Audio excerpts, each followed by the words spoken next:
find those stains I left on his sheet. I get drunk most every day. Always seem to find myself late.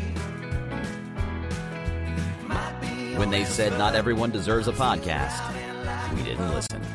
The Middle Class Holes. All right, gentlemen, we will start tonight with, we'll go into my bag of ideas that'll never, ever happen. Because Wes and I have always said, if we can sell out, if someone will just buy the idea office for a low rent price, we'll fucking take it. Yeah. Now, we'd be the easiest sell on Shark Tank. Like, we're Yeah. going to offer half your company. Yeah. Fucking hell. sure. Man. You get the whole thing. How much?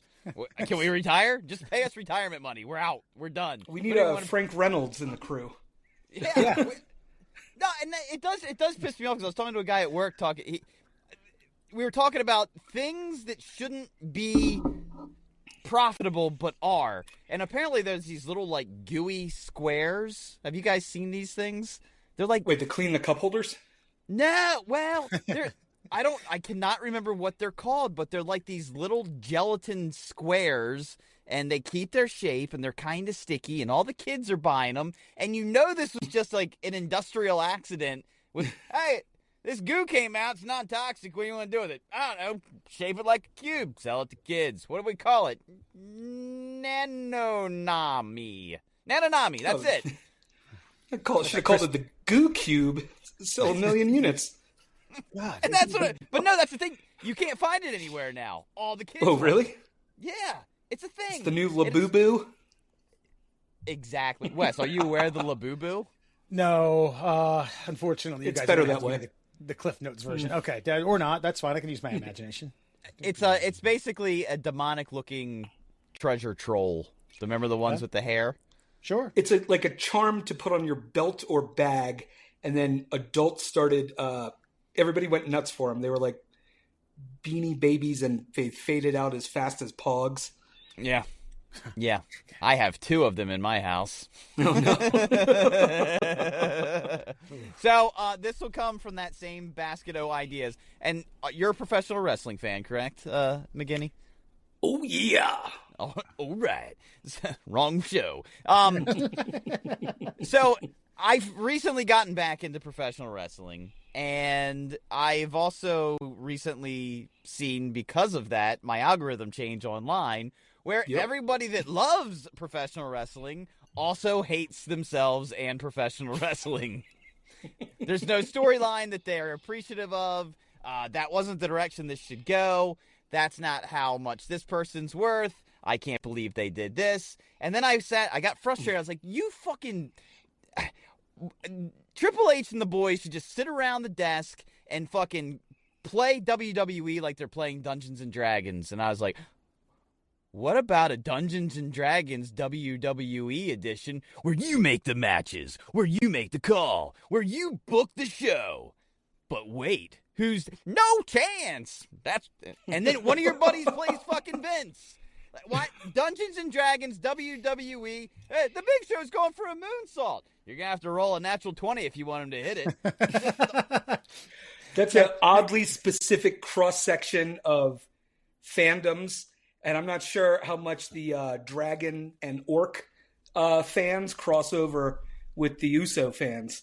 Yeah. But I'm sure there's a couple. if you're looking for a genre of hobby, of people who are obviously pro wrestling fans that are our age are somewhat closeted about it. Some are open, but if you're talking about another hobby where people are closeted about it, Dungeons and Dragons fits that bill. I mean, But like, see, God, don't tell me. here. Okay. I feel like, okay, so for me, I always wanted to play Dungeons and Dragons, but I live in the middle of nowhere, so I never had an opportunity to have a gaggle of friends sit around a table to play a creative, whimsical fairy tale game. So I never got to do it. I've always wanted to. If anybody ever wants to sit down and show me how to play Dungeons and Dragons, I will creativity your asses into the fucking dirt. But so I don't understand like the world, the lore, all of the like the gadgetry or the fucking spells or whatever the fuck these people are calling out around a table. But I do understand professional wrestling, and I get the gimmick of Dungeons and Dragons, and I feel like if I could mix those two worlds, and by the way, fucking put them online. You think Triple H can't fucking book a show? Fine. See what happens around your Dungeons and Dragons WWE table. Send it to fucking them and let them play it out on stage for you. I don't know. The WWE really is just a game of Dungeons and Dragons played by old wrestlers who used to play it for real in the ring. Yeah, by the way, this is a campaign, okay? Just want to correct your terms here.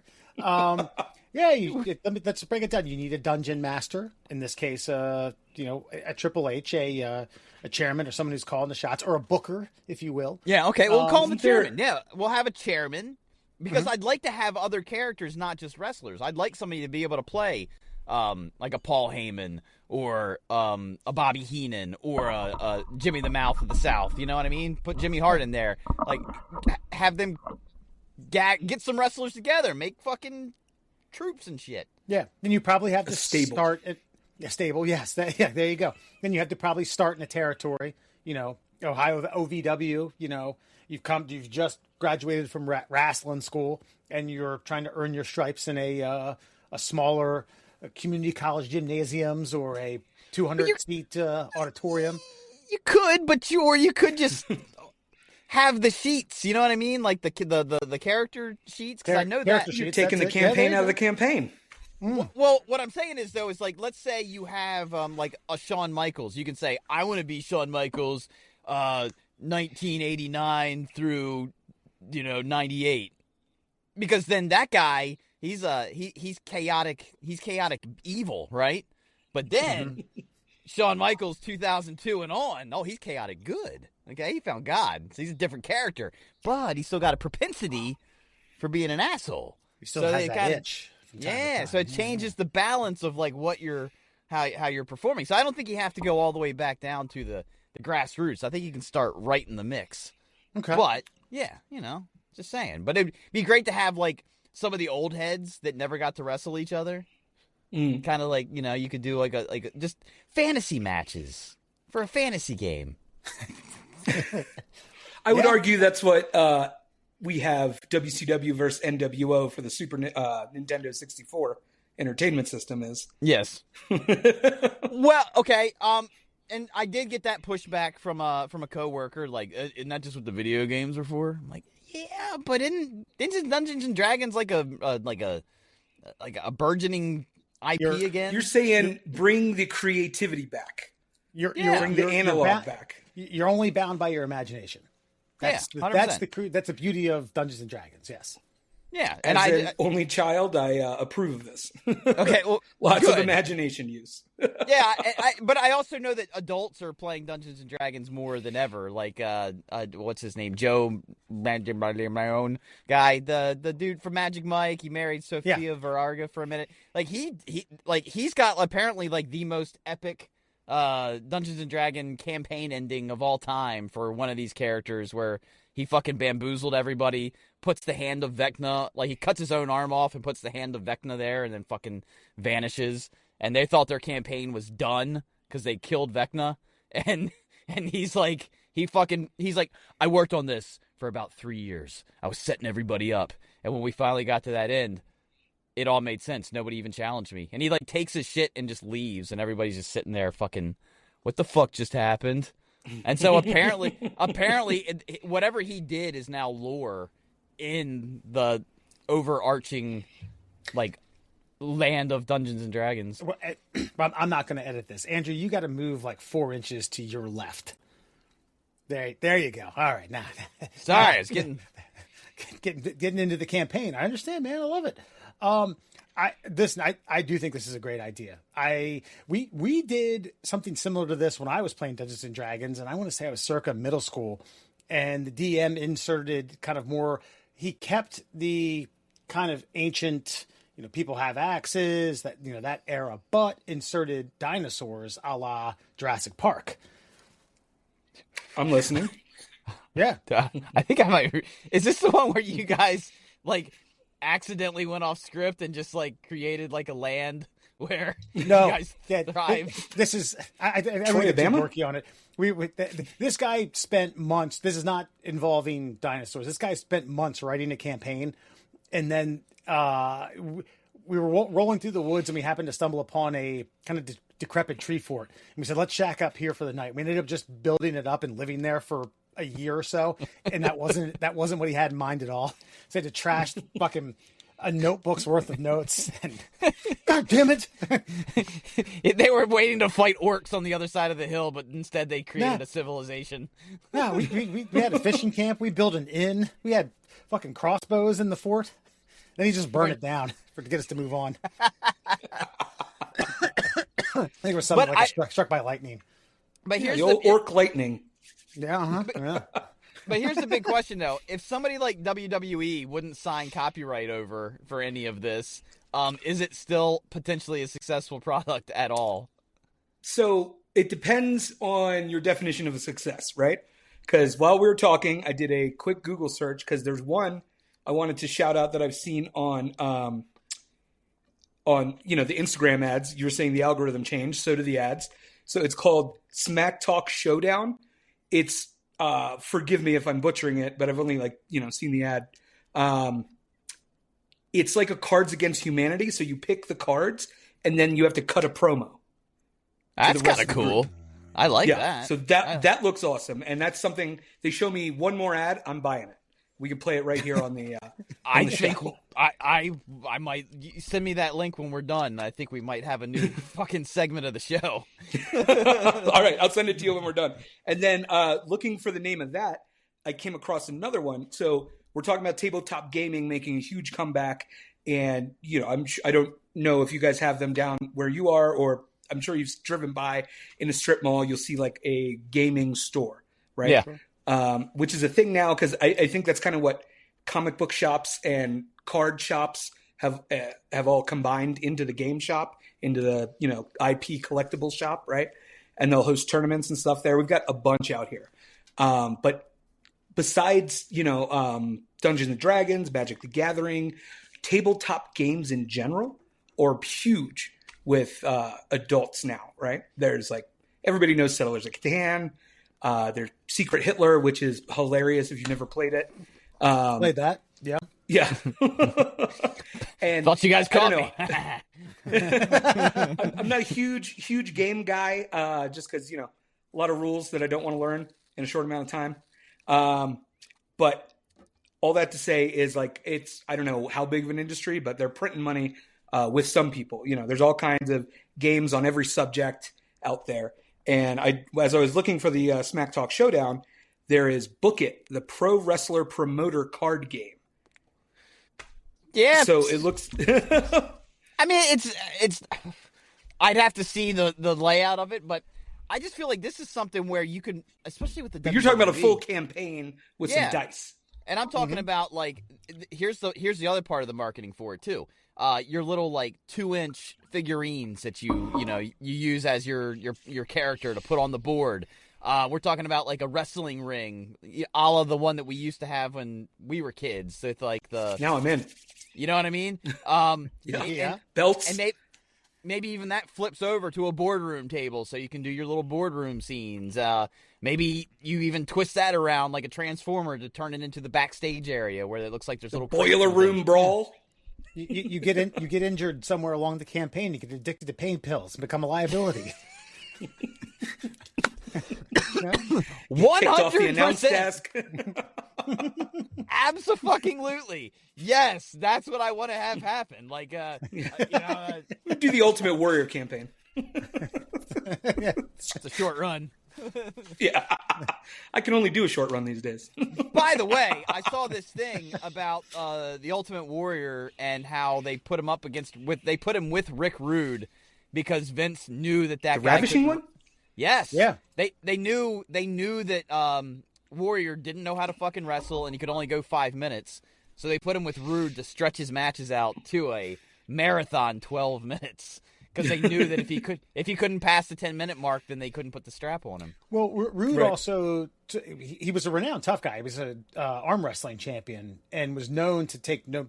He was a great guy on the road, great guy behind the scenes, but in the ring he was no bullshit. And apparently, a couple times he had to stick it to Warrior, and I don't mean with the old hog. I mean a legit punch to the gut. There's actually one I saw it the other day. Ultimate Warrior and Andre had a little tiff. when he was the Intercontinental Champion. They're trying to build him up to eventually face Hogan at WrestleMania 6, and he goes for a gut punch, and straight up you can see it in Andre's face. It's like, oh, and Andre straight up headbutts him. Yeah, see the hair shake. Andre didn't fuck around. If he didn't hold his receipts. If you hit him, he was just like, nope. I am a real giant, and you will feel my wrath. I have a genetic disorder, and you will feel its wrath. I'm going to drink 13 bottles of wine after this, regardless of how this shakes out. But not to derail this, back to the campaign, back to the matter at hand. I'm digging it, man. I think this is listen. They made, at least when I started playing, I think this was like the 3rd edition. They started making different styles of campaigns. They made like more of a ghost and goblin zombie type one. They had your traditional run of the muck, and I can't for the life of me can't remember the name. The wizardry and the warriors. They had kind of an oceanic one. They tried to branch off from what the status quo was. And this right here is just I did one when I was a teenager that was just a World War II type one where you were spies. Ooh. See, that's fucking awesome. Oh, I remember those. There were all kinds of things that weren't like magic and swords and wizards, right? Yes, I remember the World War II one. Yes. Star Wars had one. And I guess for me, the reason I picked this subject is this is a subject I know. Like, I know all the lingo and the terminology. I feel like I could book a good wrestling campaign, if you will. Like all the pyrotechnics. And maybe it goes from like, I don't know, like Backlash to WrestleMania. It starts here and ends here. Like that's the whole campaign. The campaign you is gotta do the road to WrestleMania. Yeah, just one whole year, road to WrestleMania, and just and all the twists and turns that can happen along the way. Yeah. And then next year, everybody starts where they left off, and now this guy's a champion. This guy's this. You strike up an affair with a married diva. And the hubby wants a piece of you. To Wes's point, I think the alternative storylines are going to be really good here. Like, he was talking the expansion packs on Dungeons and Dragons, and they're getting more fanciful into other worlds. But on this one, you get kicked out of the league. You got to go down, work the indies for a while. Then all of a sudden, you're Mickey Rourke. You're doing the ram. You're slicing your finger off at the deli counter. Yeah. Driving an old Pontiac 600 miles. But here are 3 wrestlers that weren't ever really my favorite, but I was invested in them. Do you remember the Matt Hardy, Lita, and Edge love triangle from the late 90s? Yeah, where we had to watch we had to watch them have sex in the ring. Supposedly when we're in middle school. Well, not just that. Okay, let's not lie. We were in high school. There was a real Lita and Matt Hardy were a legitimate couple, and then there was a legitimate affair happening behind the scenes with Edge and Lita, and then it was like, oh shit, Vince was smart enough to say, you guys are gonna do business together. Can you do that? And they're like, fuck yeah, and they made it happen, and they made.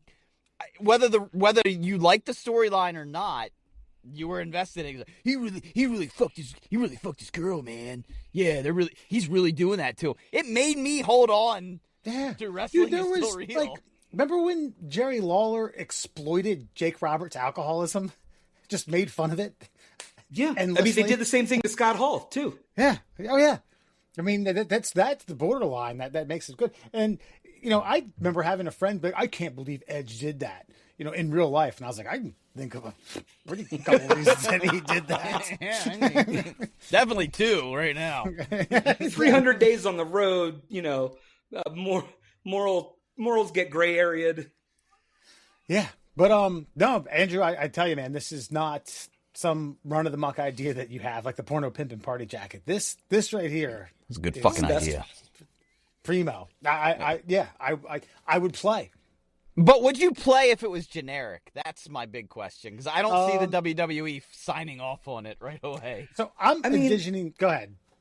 Okay, I was going to say, in this age of merchandising, I would say they'll sign off on it in a second, and I bet, the muckety mucks at Titan, or not Titan anymore, TKO in the boardroom wouldn't even know. It's some manager in the marketing department with licensing. You know what I mean? They're throwing it on everything. I can't believe I still have that belt, that's a igloo cooler. I don't think they're shameful about putting their name on much. All right, well, listen up. TKO, all right? It is right now May 21st, 2026.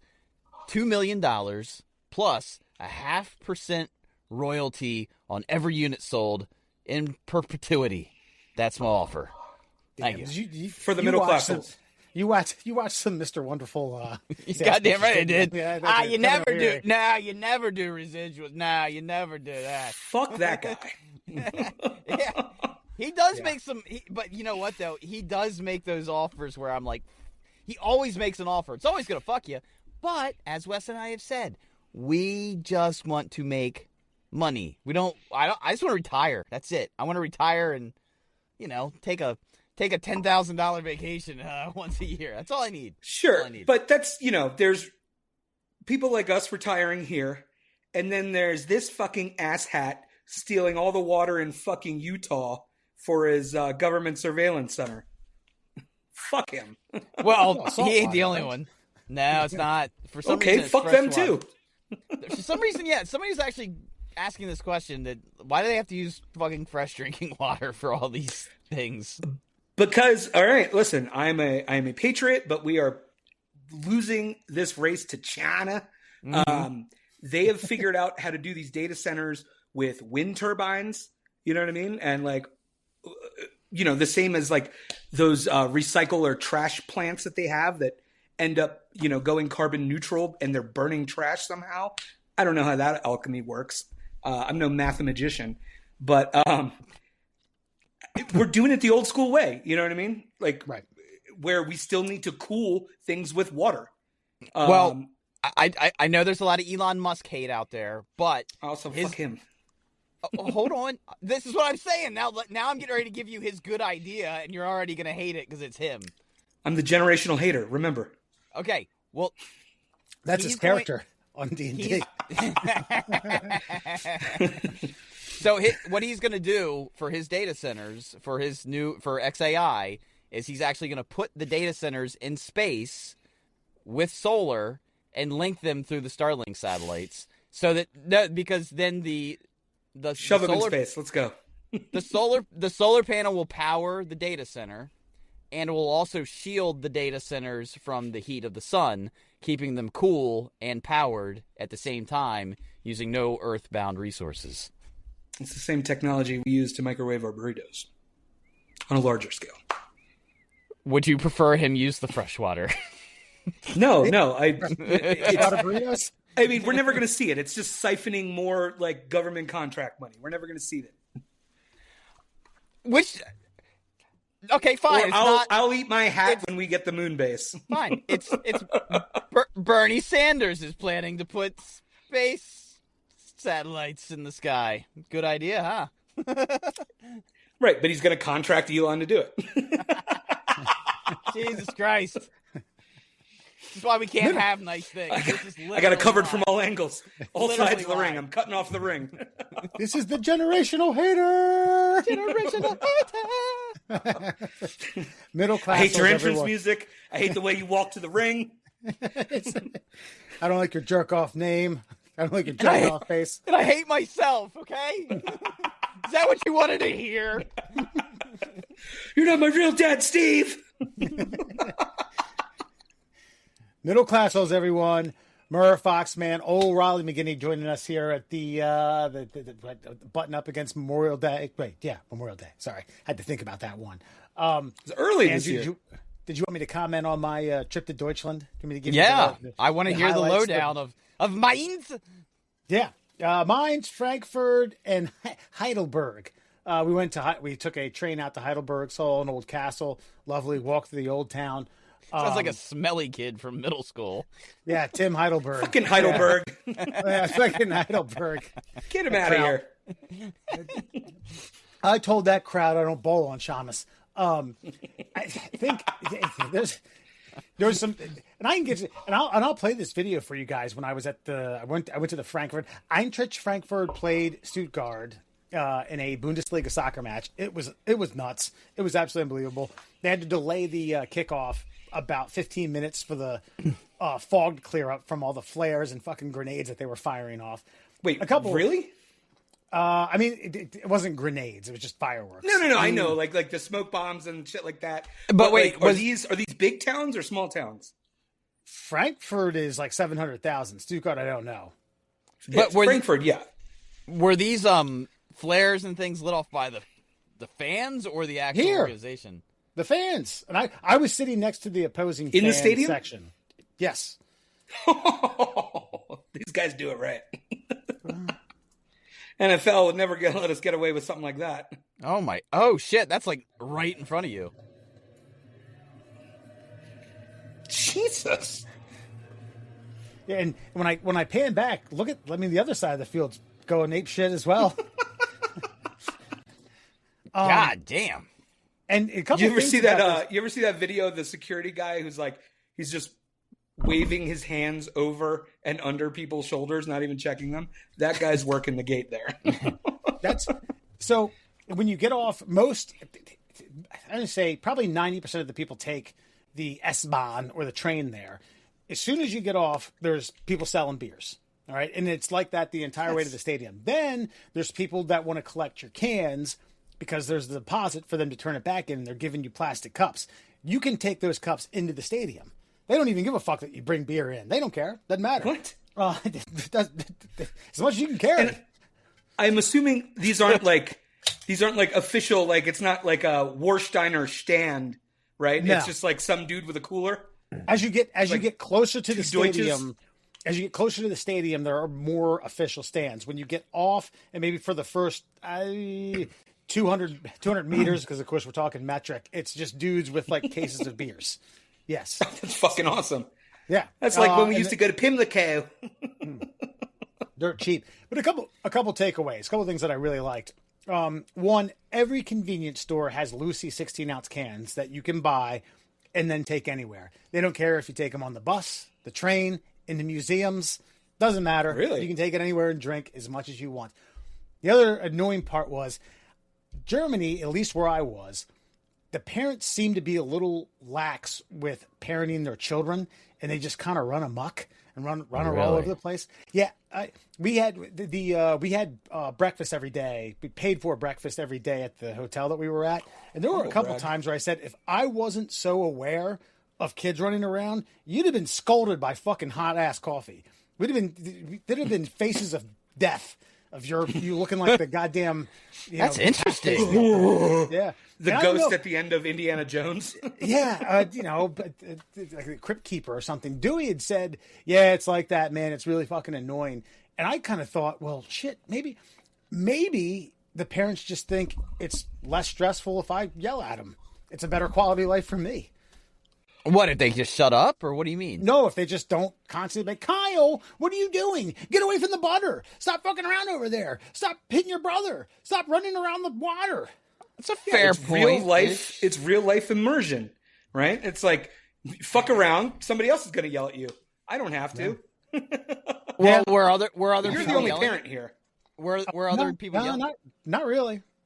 God Not really. damn. I kept waiting for one of those little fucks to bump into someone. Me, personally. Like, hey! We won the fucking war, man! Yeah, exactly. My buddies didn't die face down in the mud for that. Walter. I figured there was more like discipline, and then by discipline almost like self. Because it's Germany. I figured like the kids themselves would kind of like be like grown ass adults, like not assholes like this. I don't know. It was weird. Dewey had limited explanation for it. He said, "Yeah, that's just kind of the way it is." I've got a working theory here. So what I was going to say earlier when you initially said this was my first thought. I was going to say, so it's like when parents take their kids to breweries here, right? They're just fucking running around. But if you think about it, Germany's one big brewery. Yeah, they're all drunk. They're all boozed up.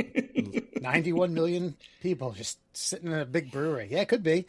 I don't know. But I don't want to throw shade on the experience. It was great. We walked a ton, saw a ton, met locals, met friends of my brother, saw the university he works at. That's awesome. Got to see just some areas that, especially some areas that had been bombed out, and they tried to salvage what they could and then build around it a little bit. It was right on the river, and the goddamn public transit and transportation system is second to none. If I lived where he lived, I mean, my brother has no choice. He can't own a car, but I lived there. There's no point. There's no the need buses to. Stop everywhere. They're fucking even number buses run north south. Odd number buses run east west. They all have a point, and then you have semi-regional trains, regional trains, and trains that take you a long fucking way out of here. Oh, listen, I've bitched about this forever. I can't even go to an Orioles game from Cecil County to get catching the train. Like, the only time ever MARTA? was... Yeah, MARTA doesn't do a goddamn thinga. You can't, like... Amtrak, Well, it's essentially just an Amtrak route now, right? Yeah, and it only runs during basically rush hour business hours, and you can't.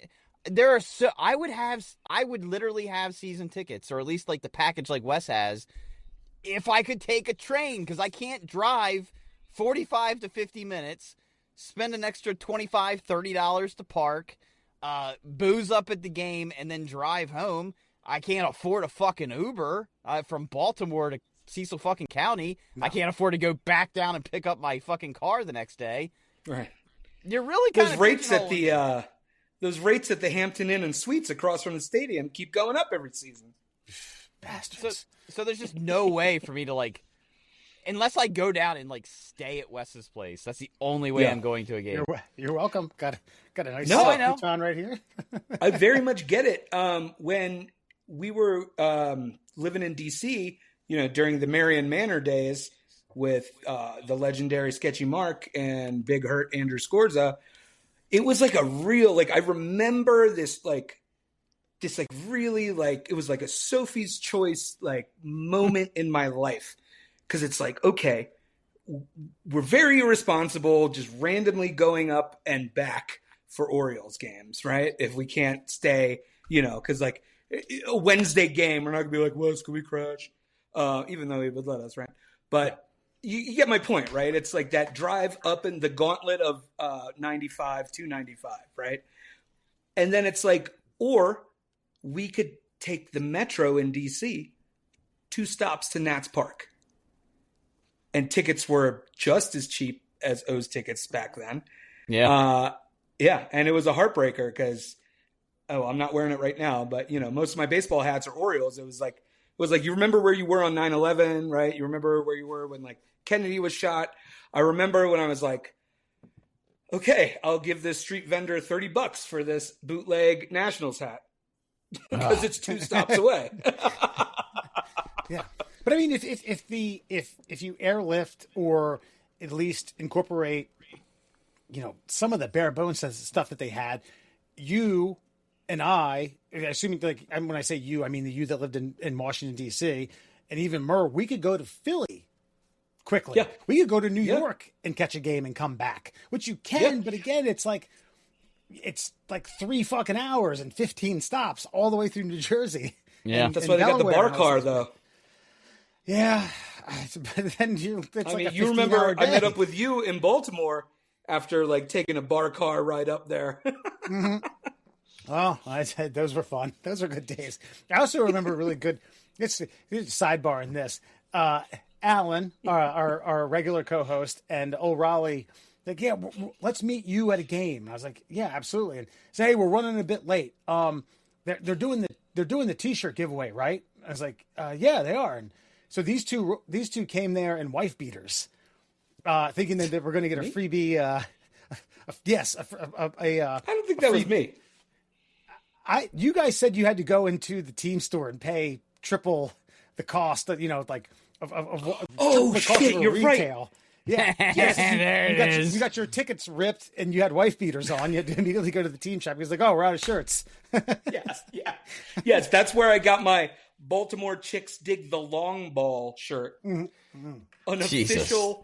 An official Nike Orioles collab. Wow. Yeah.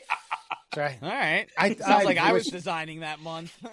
My only regret was that I didn't see them coming into the stadium in wife beaters.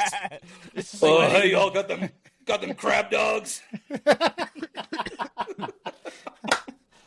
But to round this out, Germany was great. It's a phenomenal country, good people. I don't know. Is there anything else you want me to kind of add on to that?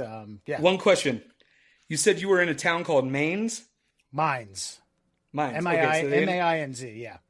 M-A-I, okay. So not pronounced how a trashy American would. But That's right. I was thinking if they did, they really missed out on a good like Ocean City type merchandising opportunity. You know I like merch. Everything with their town logo, that's my Mainz man. oh. Yeah. God, I wonder what the translation That's my Mainz chick. It's Man. my Mainz in them. Yes. See? I wonder if they've got gets like me. different. You got yours and I got Mainz, and then have like fucking have different strokes on there. Yeah, I don't know. That's a lot of throwing back. I don't think the Germans or had you get different the- strokes back in. They could do a Terrence Howard collab. It's like, what up, Maine? What Mainz? That's my Maine. And the one thing that this happened twice. So they all, for the most part, speak English. It's a rarity that you get someone that Sarah, because we were taking some train rides that were like 30 minutes, 45 minutes. She said, I want to sit down. There was one person who she was trying to talk to about a stop, and Sarah's like, no, English? And she's like, no, I don't. That's the only person. Everyone else did, but there was a couple times where they said, not so much. And then they would talk and communicate, and I was like, I can't say anything you just said to me in German. Nothing. Yeah, nothing. Zero. You are selling yourself wildly short on how good your English is, how well you speak our language. Or everyone's language. I don't know. So, well, yeah. I have a sneaking. I was only in Germany for a long layover. We went to really cool brewery in Munich, like one of the oldest breweries there is, and I picked up a little of that, and it was like, I think it was just the difference of people who have 5 minutes to talk to a tourist, and then who are like, "Fuck out of here." Right. Yeah. That is good. I mean, I don't speak another language even remotely well enough to even tell someone like, I don't speak it that well. I couldn't say that in German, or right? Spanish, or French, or any other fucking language that exists. I'd get anxiety Except the about language of love. That's right. Yeah. But they don't speak that one. I know that. That's it. Dutch God! All right. We're going to take a quick break. We'll be back with some hypothetical answers to job interview questions, followed up by Fun Fact Friday. And Hormel has another. We've had a few Hormel before you goes here. Another Hormel's launching a big one come this summer. Wieners, that is. We'll be right back. We're looking for sponsorship. If anybody knows anybody at Hormel Corporate. All right, party people. When I say middle, you say class holes middle. Wait, what the fuck?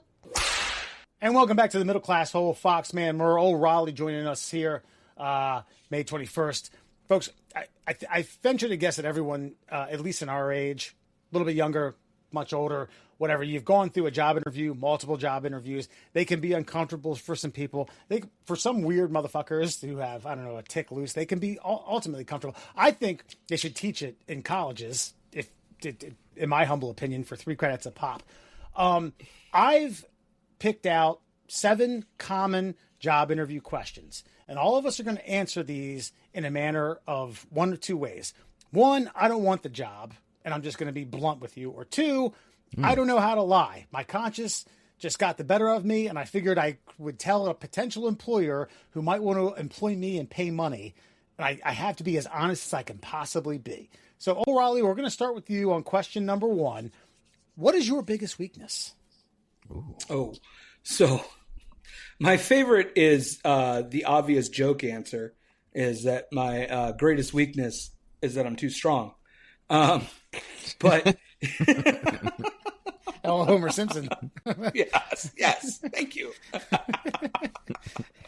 But I feel like this is like exactly what you're talking about. This is the snare, right? This one is like, it can go either way. Where you can be like, oh, I'm a perfectionist, or like, I won't let our group stop working till the project's done, like stuff like that.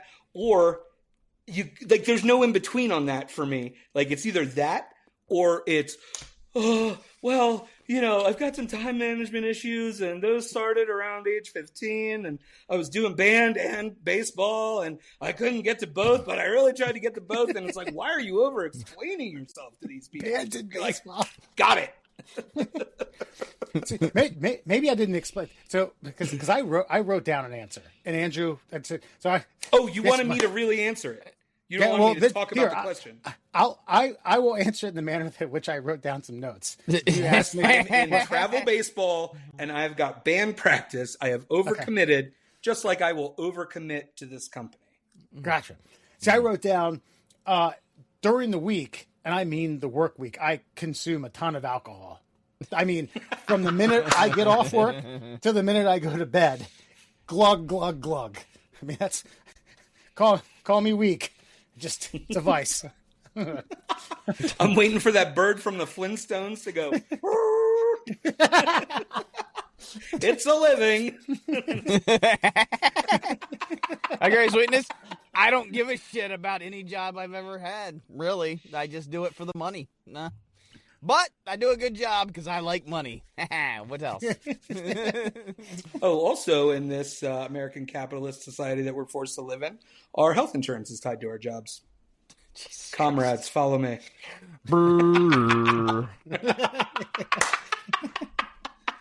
I was going to take a cruise next year, but the hantavirus. I might have one. Hire me for your next kid's birthday. Damn it, I got to keep this thing handy.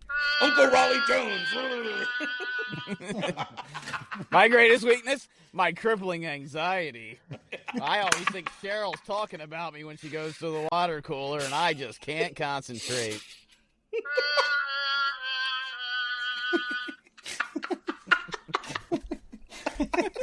All right, Andrew, we're gonna skip to you on this one. What's your ideal work environment? Wait, hold on. Let me. Two chicks at the same time. Okay. I want to get out of this what you want out of this. Like, am I answering this like for real? How I would answer this in an interview? No. Or like, no, because I think I need to lead by example. I wrote down 2 for this. Okay, so you asked me. Go ahead. What was the question? What's your ideal work environment? We're doing great. Mr. Fox. Looking at your work history here, I see you've worked in multiple establishments going all the way back to 17. What is your ideal work environment? Well, I think something similar to a boba tea shop, just somewhere where there's a lot of Asian women. Just a lot of Asian women. Or have you ever been to the most perfect strip club you've ever been to? That. Right there. In fact, it's only manned by Asian women, so I like your style. Your wing buffet as far as the eye can see.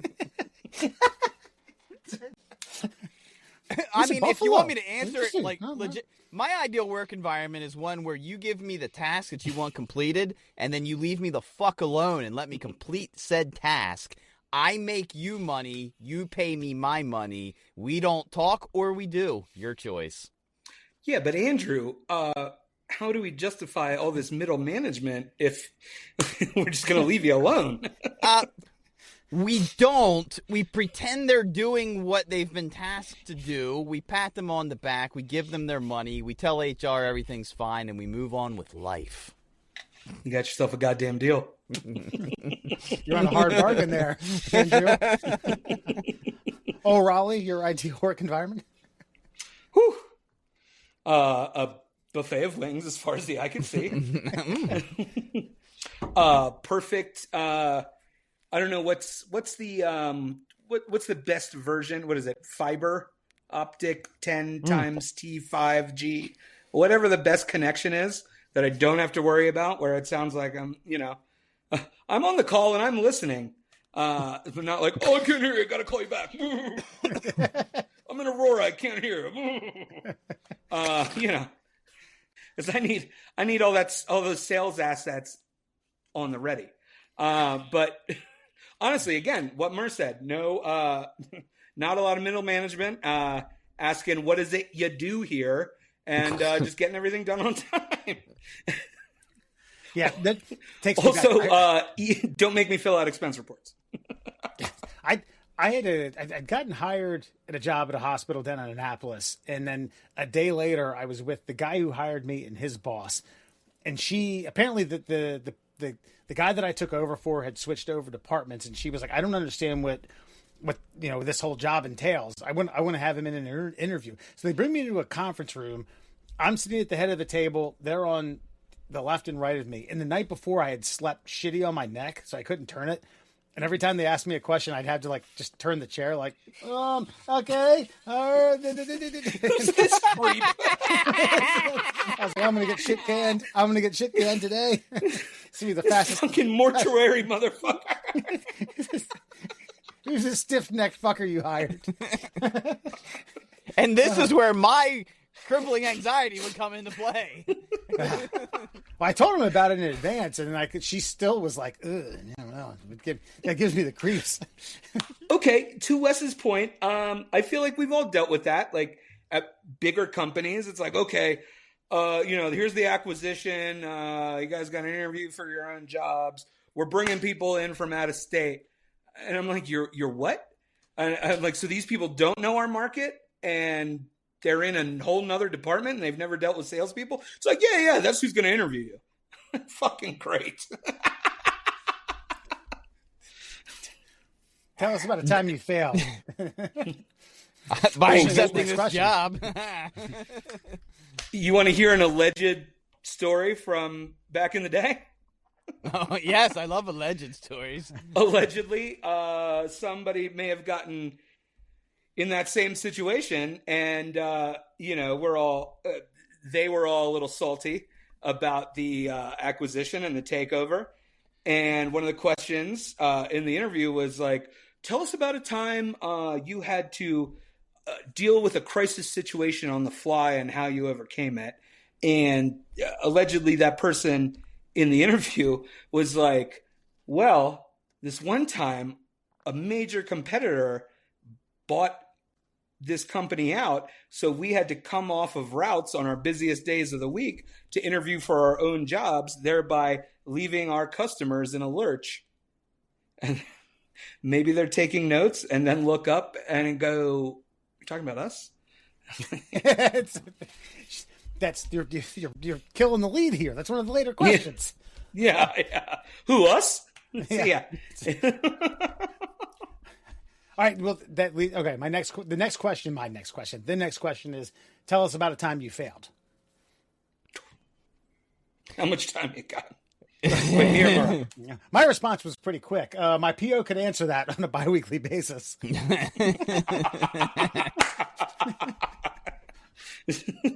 Don't look at the middle 2 weeks of the month. Just look at the last week of the month and the first week of the month, please.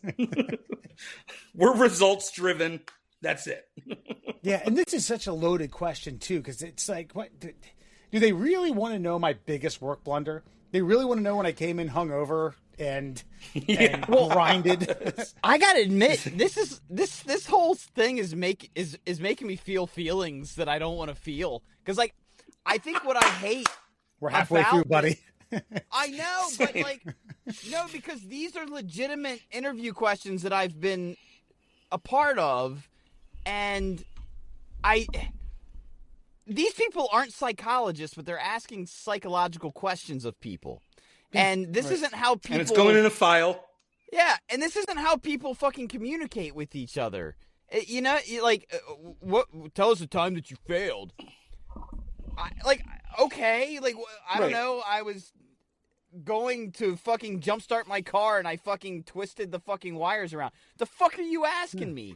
Like, what do you want to know? So it sounds like they're asking you, like, what's the teachable moment here, and how did you overcome this obstacle? But it's not that. It's HR wanting to put something in your file to be like, this is why we're not going to give you a fucking 10% raise and you only got a 5% raise this year. Or they're going to use your biggest failure and be like, okay, we're going to make an action plan on this, and we need you to hit this, this, and this. And then, you can come off that and you'll be a better employee for it. That's why you don't give them the meat and potatoes from professional world. You say something like, in college I had a chance at knocking boots with a dime and I had a little too much to drink. Couldn't rise to the occasion. Yeah. What I learned boyfriend showed up and it was what I learned was don't drink too much. Did I do that? No. But to me, that's the actual answer that you should give. And because you should be sitting across the table from humans. Sure. that have human emotions and human feelings and human patterns of thought that are like, this is a normal dude. It's going to interact with other people in a normal manner, and he's not going to be a fucking liability to the company because he understands that these are normal communication skills that we should have with each other. Because I'm in a bad place at work right now, by the way. So this is really fucking. ACAB includes HR. Yeah. Tell us about a conflict you resolved at a previous position. I mean, man, you hit the nail on the head there with that one. I wrote down, and this is a quasi hypothetical. Anytime there was clutter in the work area, warehouse, break room, office supply closet. You see, what I did was I decluttered it. And I sold it all on my personal eBay account. So it's a win-win for everybody. Except Todd's fish sandwich. Threw that right out. Yeah. But I had to bite that garbage anyway. It's funny I work with the Todd. God. Dude, I can just remember working at the radio station and having, I had 2 co-hosts. And when people are in conflict and you have to do this and there's a commercial break, that. Daggers. That's when conflict resolution really comes into play. That's when you have to remind each other that you're friends and you like each other. Hey, that didn't hit right really this going time. at it over the desk? Not talking to each other, which is part of the job. Is to communicate. Yeah. Big part. Or each other's idea is automatically shitty before they Fucking say dumb. it. Here we go, pitching this bullshit. Yeah, Jesus Christ. I answered this once at not right out of college. I was probably 3 or 4 years out of college, and I broke up I was a waiter, and a bar patron tried to fight the bartender, Yanko, God rest his soul, who probably instigated it, by the way. And, which one was it? Wait, which one was he? The bartender or the patron? Yanko was the Fair bartender. question. He was working. I don't think Yanko was entirely sober, by the way. But I remember he kind of chuckled. Was like, "Oh, so you broke up a bar fight?" And I was like, "Yeah, come on, Protecting your ass." It's a professional situation." It wasn't like I was, I mean, granted, I'm just saying I wasn't sober myself. I may have had a beer or two, but That's shifty. Yeah, that was good. How we get through the night. That guy got caught embezzling money anyway. Oh, fuck him. Why do you want to leave your current company? Again, how much time you got? Yeah. But no, I would never do that here. That's right. You hire me, I'm here for the long haul, buddy. You're getting all this. I want to They leave fucking suck, because but you guys, great. I want to leave the company. Already signed. They ask stupid fucking questions like the ones you're asking me right now. And I don't want to fucking deal with that shit anymore. So if this is going to continue, I ain't biting. Well, to be fair, I wanted to stay, but there's some shit about criminal trespass that I don't really know all that much about. This 3 strikes rule is. What I did write down is everyone in the office, and I mean everyone, is wildly sexually attracted to me. Makes me very uncomfortable. I can't get in. That's a them thing. It made it hard. It made it hard, wink, wink, to get any work done. Yeah. My copies are never coming out right. They're just butt cheeks. Getting grown man's ass rubbed against me all the time. Ugh, Gives me the wigglies. So where do you see? Always reaching for my highlighters. That's not a highlighter, but it is a Sharpie. Where do you see yourself in 5 years? Hopefully not fucking here.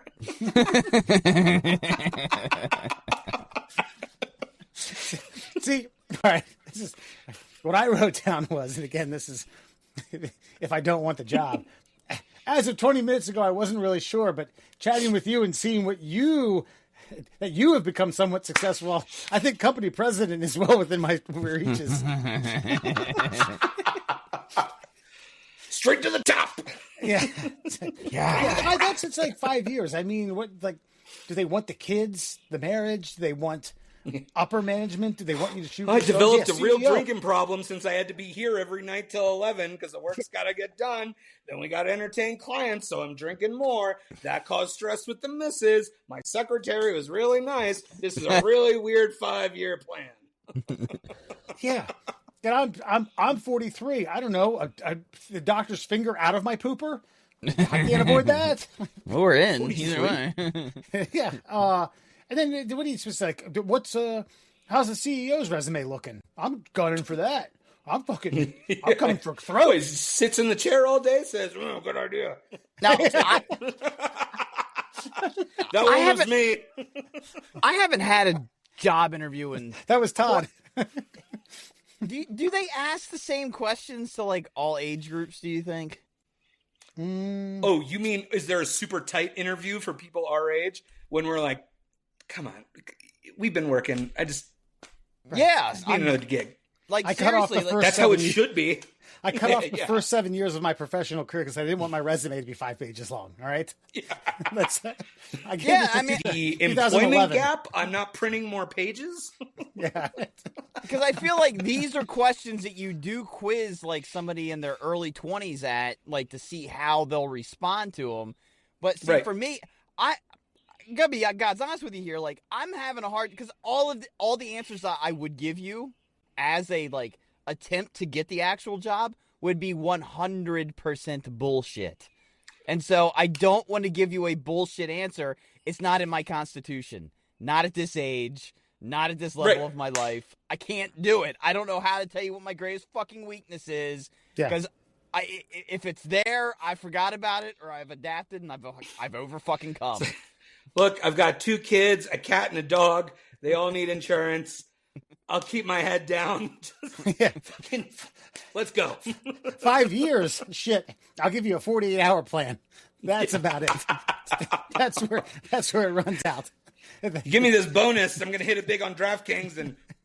No, I mean, legitimate answer for me. My 5-year plan. I plan on watching my kid fucking graduate from high school, and I want to fucking take him to a great congratulations vacation somewhere. That's where I see myself.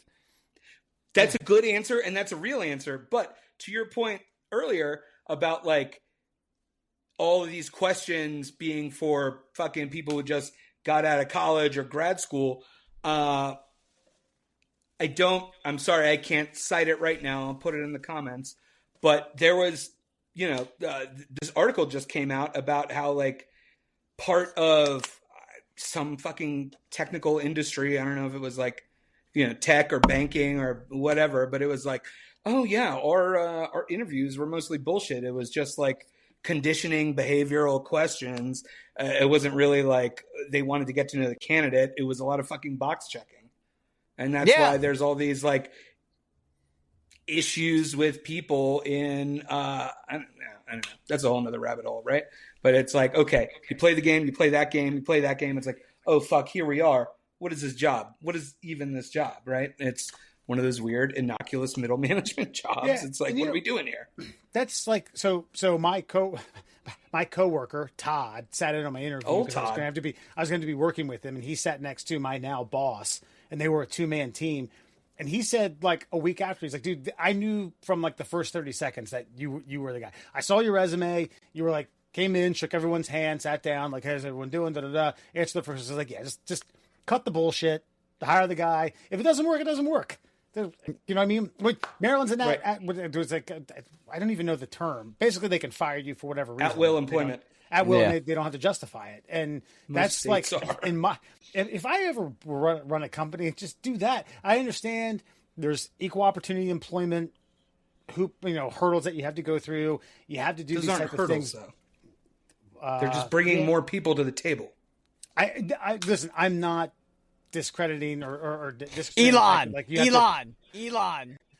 What, like if you do you really want to know someone's 5-year plan? I'll give it to you. No. I feel like the 5 years times I 365. want to know if you're going to run through a wall for me and this company, brother. All right, 5 times 365. That amount of cum on my stomach. Tummytime@gmail.com, everyone. but Or I tickle guess- my tummy. my point is that whomever answers these questions with precision and what you're looking for in the binder is a sociopath that you don't want around other fucking employees or operating in any capacity for your company. Like, you should want the person that rolls their Well, Dave, Like, sure. like I'll get on the plane, but, I'd rather be at fucking Johnny's baseball game. But, yeah, we'll go to Cedar Rapids. Lovely, lovely in December. Like, because I mean, I'd almost like to push the questions back at them. Like, do you guys love work? Because I'll tell you what, if you love this more than your family time, I'll turn around and fucking walk out of here, and you can fucking save about 25 fucking minutes of your day. But if we're talking about getting a job done for a paycheck, being fucking diligent about it, I'm your guy. If you're looking for something else, I ain't him. You want it done right? Right. Like, that's it. I take pride in everything that I fucking do. This will be my livelihood should you hire me. I'm going to do the team. goddamn... Let's go. Yeah. But especially the work environments that we have now where it's like almost like gig employment. Like, so you plan on being here for 3.5 years before you fucking move on to your next job. Right. And everybody's stepping over each other. So why am I going to fucking invest in you any more than you're going to invest in me? Kiss my dick hole, period. That's my answer. That's my greatest weakness. But then you go, saying that. well, sir, ever since I was a little kid and my daddy and my grandpappy, they worked in the shareholder mine, and they were down in the shareholder mine all day, every day. They got the shareholder line. High and low. And there is nothing more important to my kin than shareholder value. That's right. All right, rounding this puppy out. Tell us something that's not on your resume. Maybe a hobby, unique experience, something of that sort. I can jump rope my own leg. Still? They call that the third leg. I got to admit, I haven't done it in quite a long time. I attempted it at work the other day to prove that I could do it, and I did get hung up, but I did not fall on my face. Okay. So I'm confident. I'm confident that if you challenged me in this exact moment, you should hire or not hire me based on that fact. That's a dance trick I used to be able to do, and they tried to get me to do through it. your leg? Yeah, they hold one and jump through, and I was too scaled. There's a mental hurdle now that I can't. Yeah, that's it. That's it. It's the fucking mental hurdle because you have to absolutely. Oh, I thought he said metal hurdle. Hold on, wait a minute. Let me answer. Wait, hold on. My hip got replaced a couple of years ago. Let me go back and answer this question appropriately. I can jump rope my own leg. You might be saying that's not a very good skill, but what I would say to you is it's total commitment. There's no way to loop your leg through your other leg while you're hovering in the air without absolutely telling yourself that you're going to do this without the option of failure. I feel like that's the kind of gumption you need in an employee. That's somebody you need in this building, someone who commits themselves to an experience and decides that they are not walking away from it through failure, because failure is not an option. Yeah, speaking of it's gumption, really big on the Asian markets, too. Speaking of gumption, what I wrote down was, I used to play this great prank at parties back in college. It was called the gum trick. It involved my testicles, and man, it was a hoot. It was a riot. So pretend for a moment that you've got gum on your pants. Yes. And you need a second confirmation to see if there is in fact gum on your pants, when in reality, it's a set of testicles. And balls look like gum. You know what I mean? You know what I mean? Here, let me show you. Oh, I think it happened again. Who cleans this conference room? Hey, let me tell you, Mr. HR person, we're doubling back on conflict resolution here.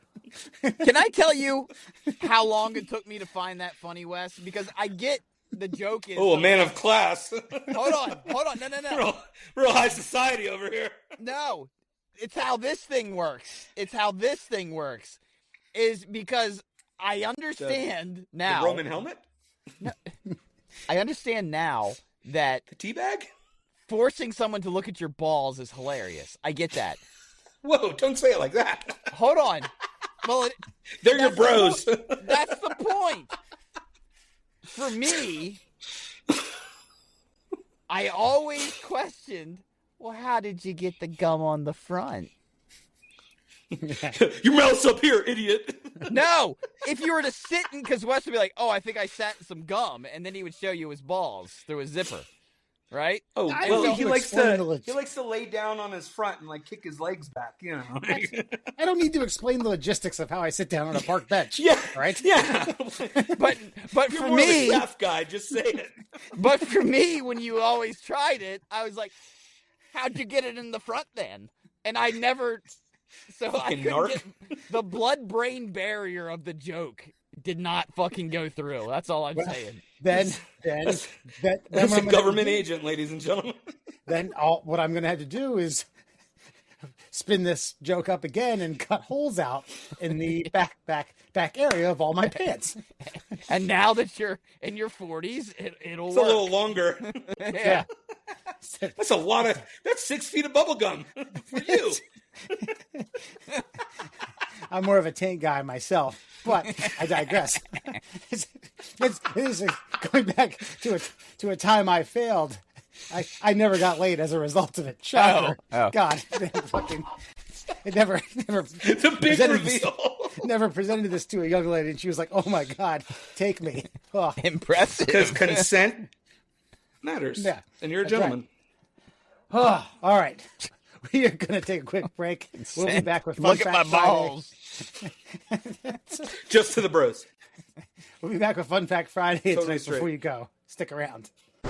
Intelligence, of which you have none. Obviously, we're dealing with the superior intelligence. And now, Fun Fact Friday. All right, ladies and gentlemen, it's officially time for Fun Fact Friday. Brought to you, of course, by our very many sponsors. We've got the Shin Splints Recovery Group. Got any pain below the knee and above that ankle? Find the Shin Splints Recovery Group exclusively on Facebook. Also, another one of our sponsors, nouveau look, if you will, the Cuckster. Check him out on both TikTok and Instagram. Or is he just TikTok? And Instagram. Yeah. And That's Instagram. right. Cuckster for life. That's Cuckster for life on both TikTok and the Instagram. It's been a minute since I've plugged the Cuckster. Well, sometimes you got to squint. You got to squint to see him in the corner. That's true. Yeah, he's all the way But- back. So you're aware of the new logo. You're aware of the new the new haps.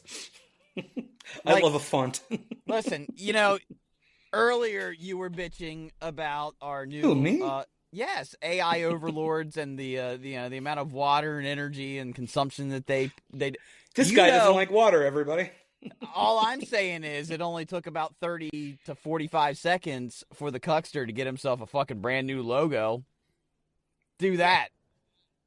Do that with a Alright, bottle of Evian, motherfucker. That's all He's a I'm saying. Mossad agent. But listen, tonight there's a theme to your Fun Fact Friday. I don't know if you guys are aware of the Danhausen curse. Danhausen is about a month into perfection of his curse. First, he cursed Stephen A. Smith and the Knicks, and they were losing. And then he undid the curse because someone paid him human monies.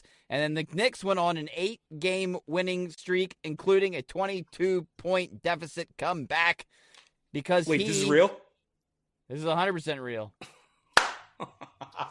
Because he then cursed the Cleveland Cavaliers the night of the 22-point comeback for the overtime win for the New York Knicks. So, tonight, in honor of Danhausen and his curse, we are doing the top 5 fun facts about lesser-known alleged curses. Here we go. Did you know the Polish king's tomb unleashed a deadly biological bomb? In 1973, researchers opened the 15th century tomb of King Casimir IV Jagiellon in Krakow's Cathedral. Within days, team members started dying. 4 of 12 soon after, with up to 15 total premature deaths from cancer and other mysterious illnesses over the years. Media dubbed it the Jagiellonian curse, but the real culprit was toxic Aspergillus flavius fungus. You wrote these. Well, listen, all things, I'll man. say about the Polish people is they'll go a really long way for a fucking punchline for a Polak joke, right? Sir, this is a hardware store. Let's see. Any which way, they called it the Jagiellon curse. Anyway, the real culprit was that the fungus spores were thriving inside the sealed resin, and when they opened the decaying coffin, it exposed the spores to the air and basically killed any and everyone over a certain period of time, making it look as though they were cursed. Yeah. Yeah. Agreed. This is why, like, one of my favorite memes is always like when they're like, oh, we made this new discovery in this deep, dark hole. They're like, don't fucking open it. Right? Yeah. We got enough going on. Leave it closed. Hey, McGinny, remember we had a cooler that we said don't open that sat in the house. Told people not to open it. And then Nick's dad and his buddy did. God, that's a They really worked for that Bud Light Lime.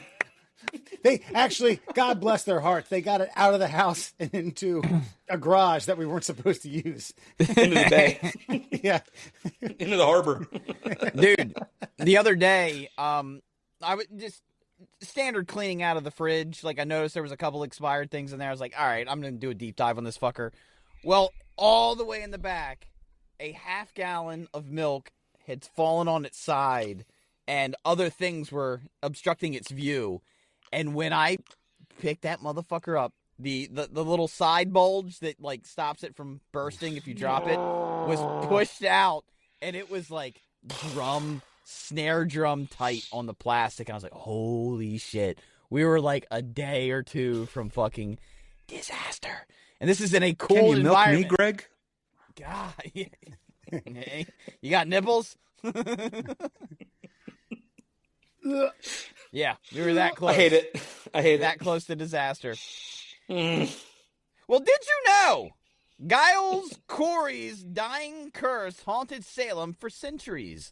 During the 1692 Salem witch trials, farmer Giles Corey was pressed to death with heavy stones for refusing to plead. Legend says that his last words were, "Damn you! I curse you, Salem," aimed at the sheriff. Sheriff George Corwin died young of a heart attack soon after, and subsequent Essex County sheriffs reportedly suffered heart and blood issues. The curse was said to linger until the sheriff's office moves from Salem in 1991. Jesus. Corey's ghost is still tied to local disasters and folklore. Damn. And then like the Mothman. William Shatner was cursed to talk like this guy through all of his damn you. Damn you! I curse you, Salem. I mean, listen, if we're going out, in a torturous way, then it's like, why wouldn't you say some off-the-wall shit to scare everybody on your way out? And also, what we always forget in these ancient tales of, like, Salem witch trials, all these, like, executions, is the fucking lowly farmer, peasant, just off screen, who's like, what do you mean I just got to stack rocks on top of this motherfucker till he squeals? Oh, all right. It's him or you. shit, give me the rocks. I'll fucking See ya. See ya. Get my best rocks. I'm wondering what pressed. Was it people or heavy machinery? Like McGinny just said, like they literally just kept stacking heavier and heavier rocks on you until you were squished. See, I'm thinking like they just did, like one sheet, and then the town just walked across and paraded. Everybody had a picnic. They put a piece of sheetrock down. Yeah, but the kids get to take 2 turns. I think there are 2 very important things you guys are glossing over, and those are they're the numbers 1692 and 1991, where every sheriff died of weird fucking heart or blood related circumstances. And God bless the guy who got fucking elected sheriff in 92. It was like, fuck that. We're moving. He moved the whole road. thing. Yeah. ACAB includes all cursed sheriffs in Salem. Yeah. God damn, man.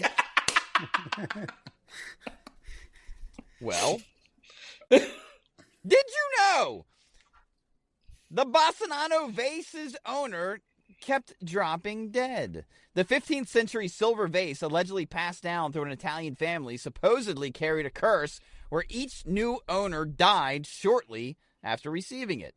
One story claims that a wedding gift killed the bride on her honeymoon night. After multiple quick fatalities, it was reportedly buried in a lead casket with a warning inscription. It occasionally resurfaces in cursed object lore as a classic death follows possession tale. Now, listen. Do I believe in all this spooky stuff? The first one, spores were released. That's real. That's real. Curse you, Salem.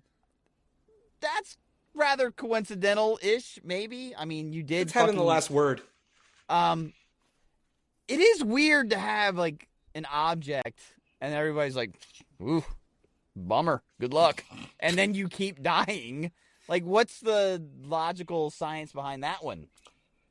So I was going to ask, in your research of the subject, have they mentioned? I know. But did anything in the article mention like having it tested for, as science has progressed and we can test objects now? Like, be like, okay, maybe there's fucking uranium lined vase. No, I guess. That's a good guesstimation of what could be wrong with it, because they did bury it in a lead casket. But by the way, I will say this. Radioactive. That is, I don't care if you believe in it or not. That is the most logical next step you should perform. Lead casket, bury it. I thought, okay, but I wasn't like, I was being serious, because it was like, in this, half serious, in this, in this age of 20 fucking ghost hunting shows on TV, and then everybody like amateur. And I'm not saying there's anything wrong with, trying to be a spooky Indiana Jones. But it's like, because in real archaeology, right, we've got we've got carbon dating, we've got LiDAR now. And it's like every time we get a new technology, they're like, let's check this out again. And we can learn something again, right? So it's like, you would think over the years, the spooky ghost crew would be like, hey, let's check this out. Or, Wes, do you just bury it in the lead fucking casket and say, fuck it, we don't care? Yeah, man, just do it like a Chernobyl style. Just put a bunch of concrete around it, and then put a bunch of labels on it that, in Helvetica font that say, radioactive, do not touch. That's it. Let it be. But my point though is like, do you even bother at some point? Let's say, how many deaths before you're just like, don't care what's wrong with it, don't need explanations, fucking bury it? You put up the sign. You're good. From a legal standpoint, the corporation says you're covered. You put up the sign. Said, don't come here. Right. Just like the haunted houses. They're like, 20 family members were murdered brutally here. Let's make a show about it on VH1. But you make the let's go to Chernobyl, see what's going on. There's a 3-headed cat. The only reason you make the show is because no one had the balls to bulldoze the property. If, What do you mean? Were you going to bulldoze a nuclear reactor? No. Well, we're mixing a lot of Oh, things you mean here. the haunted house? I'm just saying, like, once five transference? Once 5 generations of people have perished in the presence of something, you stop running tests on it and you just eliminate it completely. It's over. It's unexplained. We move on with life. You're forgetting about Pet Cemetery rules. Yeah. What are those? Sometimes they come back. They'll change. They're not the same. I get. Max stinks. Thank you, Sling Blade. Appreciate it. Sorry, I can't do a Maine accent. I can't do a New England accent. Chowder. That's all I got. Did you know St. Anne's Well curse? That's a weird way of using words in a string. St. Anne's Well's curse claimed it's Jesus Christ. I'm just going to read the fucking rest of it. In 16th century England, a dispute over a healing well near Liverpool led Father Delwayne to curse his rival landowner, Hugh Darcy.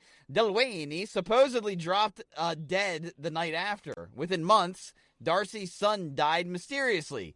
Darcy faced financial ruin, and exactly a year to the day, Darcy was found at the bottom of the well with his head crushed. The well's medieval healing reputation added to its supernatural vibe. Sounds like an Irish rom-com. Yeah, it does. Sounds like a lot of people beating the shit out of each other and throwing it down a fucking well. There's Mr. Darcy in the well, the candlestick, as far as I can see it.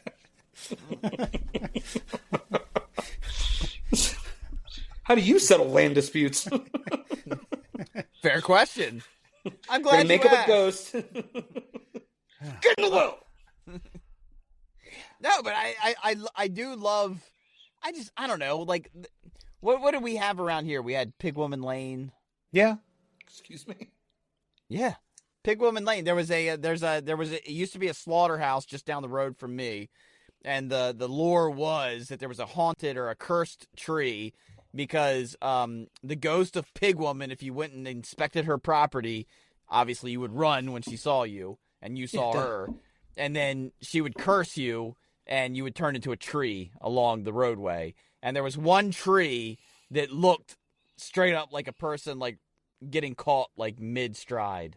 Yeah, I mean, there's a bit of like the tree emulating the person's a bit of a stretch. It did have a split bottom and, a couple like branches. It's a little more of a stick figure type thing.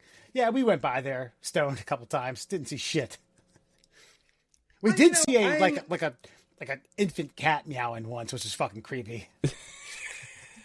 You just left him there? Yeah. Take him home? You would get cursed by Pigwoman? You can take the ghost cat home? The cat of Pigwoman? But see, that's my point, is no matter how much you don't believe it, you see a fucking feral fucking kitten meowing in the dark, and you see a tree that may look like a person running.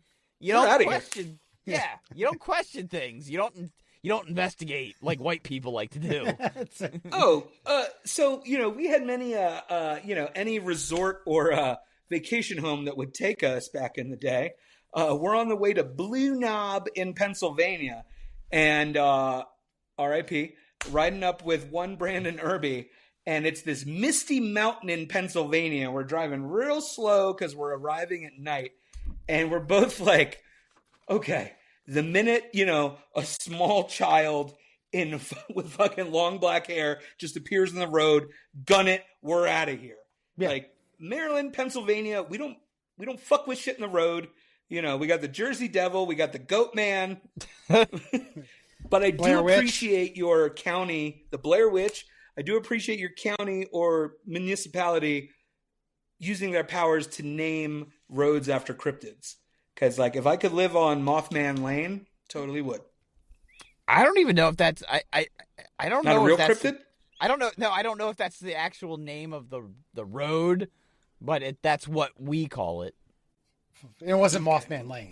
There goes my bit. Yeah. I don't think they put up a fucking green sign that says Pigwoman Lane. I don't think that's a thing. I think that's just, That would have been... Anything goes in the county. Because that roadside would have been stolen. 1,000 times.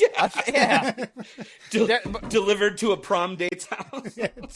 Because there's a weed lane out in Elkton. There's also a blue ball road. Yes. Well, yeah.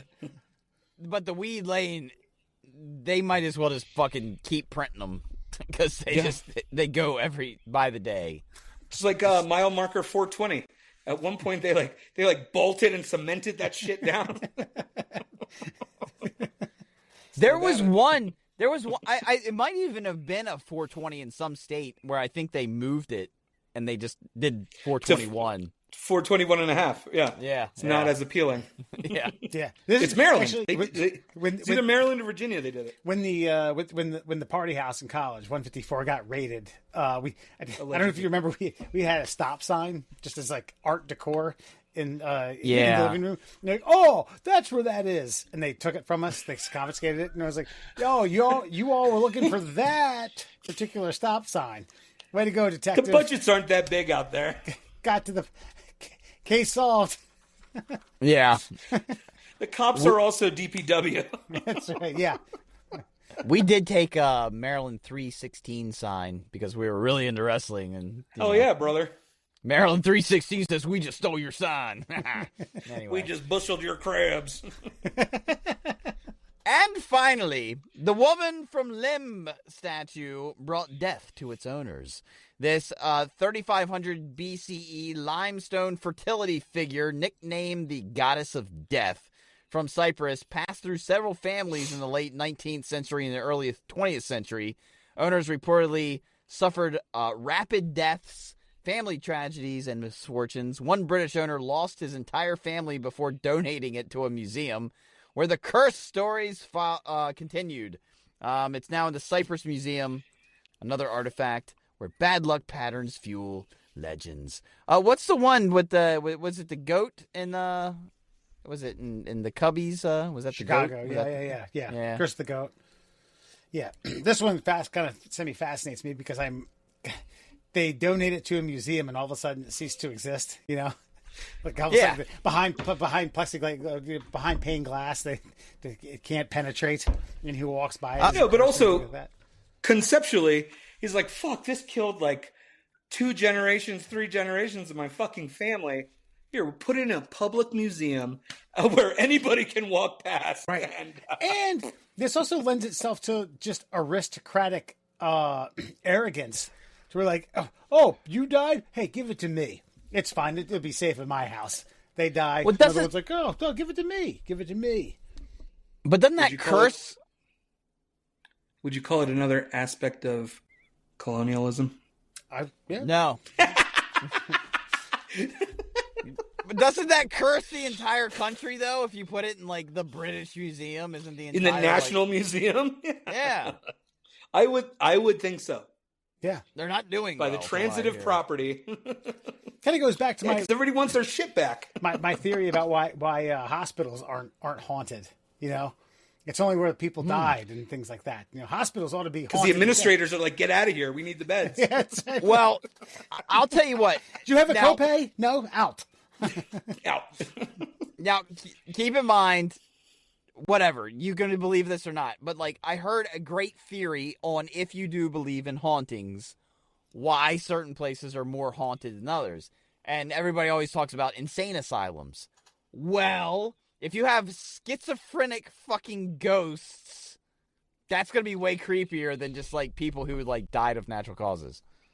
Yeah, duh.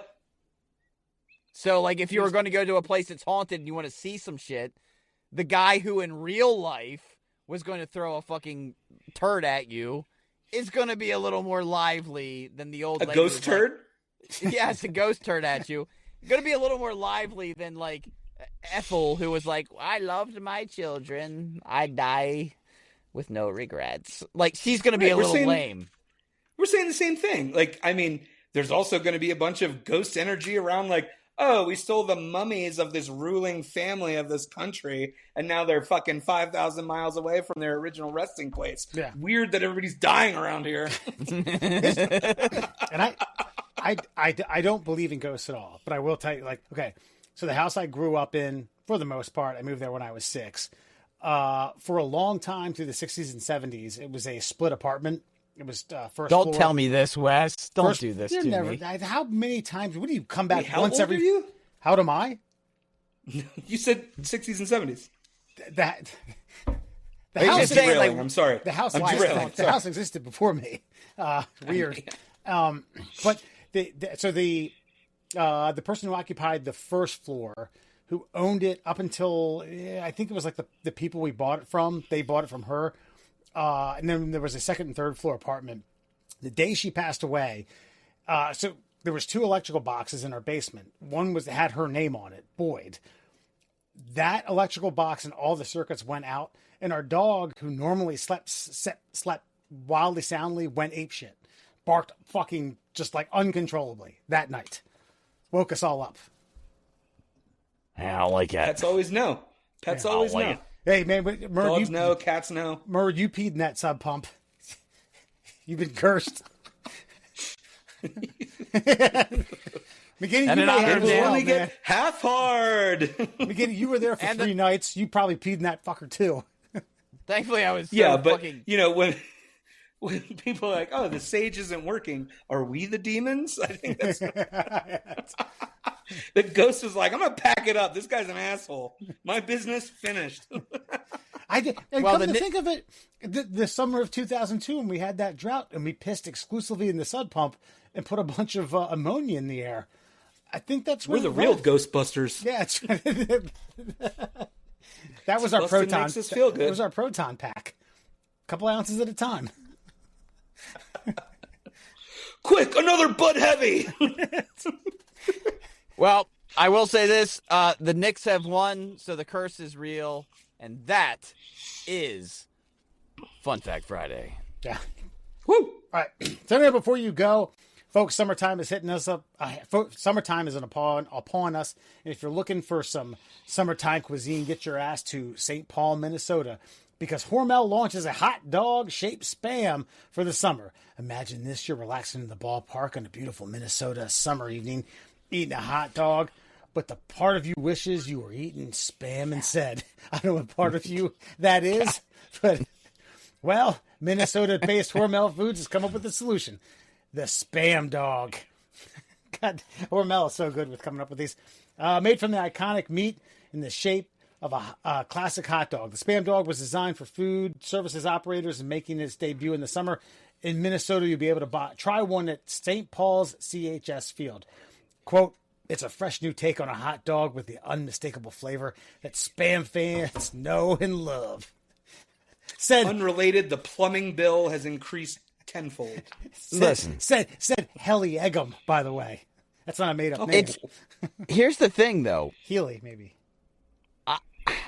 Spam is not in an easily consumable form.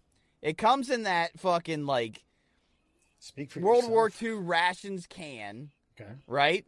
Classic. I will have, like, a couple times a year, I'll get a couple cans of Spam, and we'll do, like, Spam egg and cheese sandwiches. And they're delightful. You can cut them so easily because they're in the rectangle shape. Yeah, but it's inconvenient. Like, I feel like Spam in a fucking, like, hot dog shape is yes, I like Spam. But, dude, give me a Spam dog. With dude, you just sounded like two at once. You just sounded like you were in therapy right there. You broke sentence and you're like, yes, I like Spam. Okay, God, sue me. I want to live. It's the weird part. No, it's the weird part about Spam is like you're not allowed to like it, but you secretly do, and you can't tell people. I don't think that's the weird part. I think the weird part is the ingredients. Yeah. Dude. It's ham and... Oh, no. Don't get me wrong. I like a salty ham. And thank you, Hawaiian Islands, for, making it palatable. That's their national food. I mean, it's their state food. It's Spam. Like, it's a thing. And I feel like, look... Okay. And Koreans. They do it good, too. Hear me out here. Hear me out. You get a Spam dog. It's got fried onions and pineapple on it. Yeah. Sure. Give me. I mean, you got me at onions. You lost me at pineapple. No, but with a nice, like, like umami fucking like soy sauce demi-glaze. Oh, okay. I'm back in. Okay. All right. Watching a Rhea Ripley match going, ooh, mommy. I'm not sure. Yes. Yeah, that's right. That's the secret And you can ingredient use that in Bobby jelly. Flay. You really got to scrape the can, though. Yeah. Get a little that spam goop on your hands. And by the way, Murr's going to rake me over the coals for this because I don't remember the movie, but there is a movie from the 90s where the first, I don't know, like third, maybe 25% is the it's the kid version, because later on he plays the adult version, and his mom catches him looking at nudie magazines, and she sends him to a therapist, and then it cuts back to him talking to his friends. He's like, and then you know what comes out of the penis? Spam. Oh. What movie? I don't even know what this is. You know, I love obscure 90s, 80s movies. Yeah. Yeah, dude. I have no idea. Are you talking about like This does not sound like Mannequin 2. or Three Ninjas flick? I don't know. I don't know, man. I don't know, man. What are you looking at me for? Because you said that very confidently. I remember the scene. No. Figured you'd be like, Let's see here, Google. I'm going to Mr. Miyagi this fucker. Get the spam jelly on your hands. Spam. you're our C movie fucking expert. Yeah. Spam. 90s movie. Ejaculate. Pre-spam. Pre-spamia. That's the name of it. Oh, that's one of the theories about how life was started on Earth, right? That's right. That's a science joke for you listeners. This might have to be this might have to be a I'll tell you something. A deep later. dive? Yeah, I think so. I'm gonna Sarah, find I'm in the office. I can't come up. Yeah. I Spamming like, it up. I- I'm tied up. I do feel like I know what you're talking about, but I have no idea. But it comes. recollection of the film. He doesn't say it to the therapist asks the leading question. And immediately cuts to him and his buddies on the playground. He's like, "You know what comes out of our penises? Spam." And the friend's like, "Oh." I feel like that's like Sandlot or something, like a throwaway scene from Sandlot. It sounds like an Albert Brooks movie. But either way, all I know is you're right. Hormel's marketing department, the reason they have to be top notch is because for like a century now, spam exists. Has not gone out of existence. It's still sold on the marketplace. They even have new flavors. Hormel. flavors? Oh, there's like a bacon flavored spam. Yeah. I love a product line extension. It's not worth it. I just say it. Regular spam better. But then, a few years ago, we've talked about this before. At Super Bowl, the chili cheese keg, brilliant. It just keeps them out there enough to keep making paychecks for those employees who answered those fucking interview questions the right way. Right, and I feel like for a company like Hormel that's just, like you said, been here for 100 years, or it's like, remember we're getting like commercials for the Egg Council. It's like, yeah, well, I remember eggs. They're at the grocery store every day. I don't need a commercial for it. But like for a company like Hormel at these big events, it's like, hey, you love tailgating with us, right? Here's this cool thing this year, Just keep us on the brain. By the way, in my early Googling, it just keeps going back to Look Who's Talking. So I'm going to have to deep dive into this a little bit more. That might not be wrong. It is 100% wrong. Look, I know Look Who's Talking. They're babies. They're babies the whole time. I get around. They're still babies in the third one. Bruce Willis signed on for the long haul on that puppy. All right, we're not going to get to the bottom of this, Murr. Come on. Oh, I'm going to find it. Grok and I are best buds now. All right, it's going to have to be after this. We're going to have to pick this up next week. Look, folks, you can find the middle class. Oh, a two-parter, ladies and gentlemen. That's right. Cliffhanger. You can find the middle class holes not on obscure 90 movies that involve spam, being an ejaculate, but on all your social media platforms at the middle class holes, Instagram, TikTok, YouTube and Facebook. You can also email us at tickleourtummies@gmail.com. Thank you, Ole Rollie, for the plug earlier. We'll be back next week and the week after that. I don't know, unless some curse has been put upon us and I'm dying from some black mold. Murr, your phone's up. Let's go. Singles, directed by Cameron Crowe. Ooh, what a pull. We were a little too young. Like, that would be like, I feel like if we were like Gen X, like real Gen X, like that would have been like our, like, Clerks. You know what I mean? Like, Singles was like on that earlier, like our older siblings wave of indie movie. In the film, there's a scene where a character humorously Got it. explains... It's a doctor. It's not a therapist. Hold on. It's a medical problem. It's like, Doc, it's killing me. But I'm never going hungry.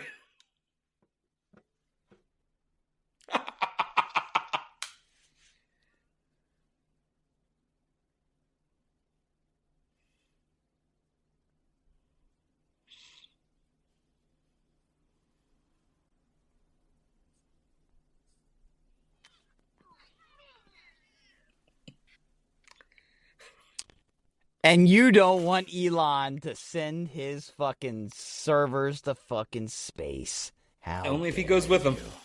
How dare you?